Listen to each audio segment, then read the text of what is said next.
جی بسم اللہ الرحمن الرحیم دوستو، میں ہوں علی ممتاز ایڈوکیٹ اور آپ دیکھ رہے ہیں مائی نیوز ڈاٹ ٹی وی۔ آج ہم بات کریں گے پاکستان تحریک انصاف کے مرکزی چیئرمین سابق وزیر اعظم پاکستان عمران خان کے جس طرح سے آج پوری دنیا میں تمام الیکٹرانک میڈیا اور پرنٹ میڈیا میں یہ خبریں شائع ہوئی ہیں کہ عمران خان پر دہشت گردی کے مقدمات جو ہیں وہ ان کے خلاف درج ہو چکے ہیں۔ پوری دنیا میں پاکستان کی جس طرح سے جگ ہنسائی ہوئی ہے، اس کی مثال پہلے کبھی نہیں ملتی۔ ایک ایسے شخص کے خلاف آپ نے دہشت گردی کی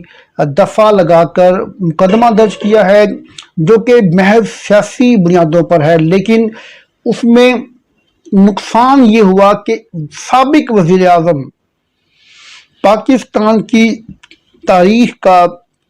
سب سے نیٹ اینڈ کلین اور انٹرنیشنل سطح کا ایک ہمارا نمائندہ،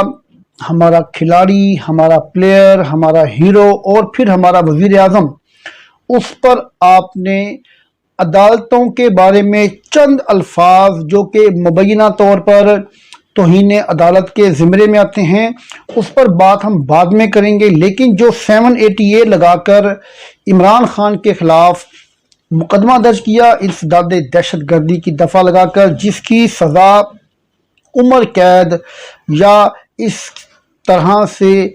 سخت ترین سزا دی جا سکتی ہے، جو کہ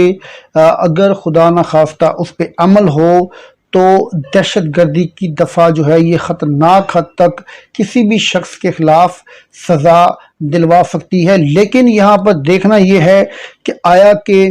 کیا عمران خان نے کچھ ایسا عمل کیا جس کی وجہ سے حکومت وقت کو ایک مجسٹریٹ کی مدعیت میں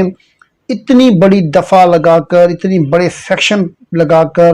عمران خان جیسے شخص کے خلاف 780A انسداد دہشت گردی کی دفعہ 7 لگا کر ان کے خلاف FIR درج کروانی تھی؟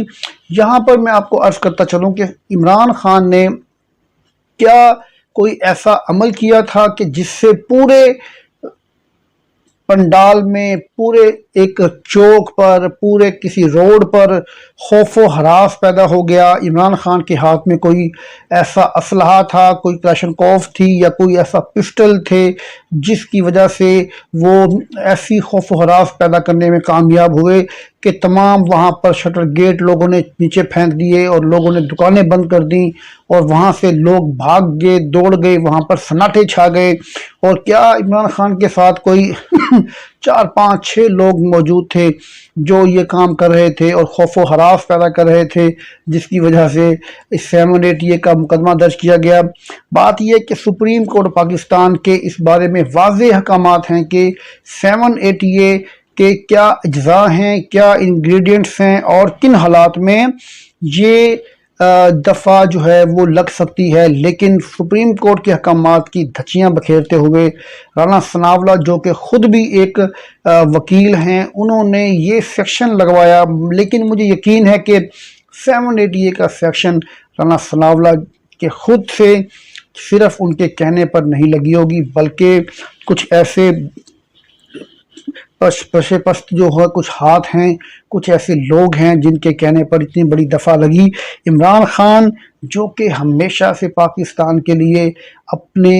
اپنے تمام کاموں سے، اپنے اعمال سے پاکستان کا نام روشن کرتے رہے، دہشت گردی کے خلاف عمران خان نے